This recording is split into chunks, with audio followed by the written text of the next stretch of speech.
Hello and welcome to Books and Cooks, Book Talks and Tastings. I'm so excited to be here today because it's, first of all, the first Books and Cooks I've done outside of my kitchen since March 14th, 2020. And it's also the first Books and Cooks I've done outside of the Sun Prairie Media Center studios. We're here today at the Multicultural Fair, and I'm here with my mom, so it makes this even extra special. And we're featuring the book Chaat by Maneet Chauhan and Jody Eddy. And Chaat is a railway exploration through India.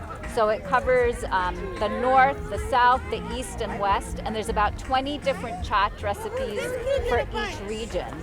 And each region is unique in its flavor profile. Chaat literally in Hindi means to lick.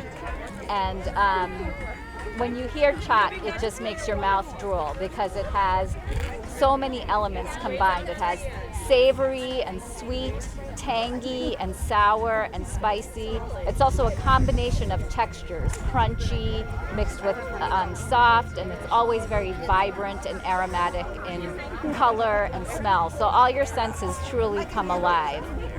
What I love about this book, Chaat, is it's perfect for an armchair traveler. It takes you through India by way of train, which is the most popular way to travel in India. And before we talk about what I've made today for our tasters, I wanted to introduce everyone to my mom, who helped me put everything together today.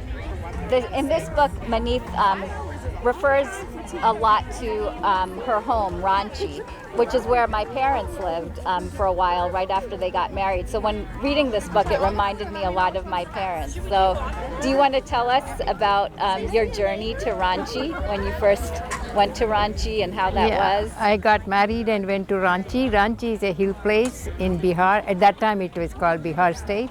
And it's really, really very pretty, and the weather is perfect. What year weather. was that? It was in 1963. And how long was the train journey from Bangalore to Ranchi? 3 days, 2 nights and 3 days. Do you remember what you ate on that train journey? We used to travel by, preferred class, and the food used to be served by the canteen, and all parotas and snacks and things like that. Do you have a favorite chaat memory? Yeah, the pani puri was good, and bel puri was good, and a lot of meals were good. And chats, like my mom said, can be they're usually a snack, but many times you can eat them as a meal. Most often they're vegetarian, many times they're vegan. So I wouldn't necessarily call them health food, but you could make them healthy. But today what we made is bel puri, and bel puri comes from Mumbai, and it's probably one of the quintessential iconic chats when you think of chaat. And it's a mixture of potatoes, tomatoes, onions, cilantro, and you serve it with 2 different chutneys.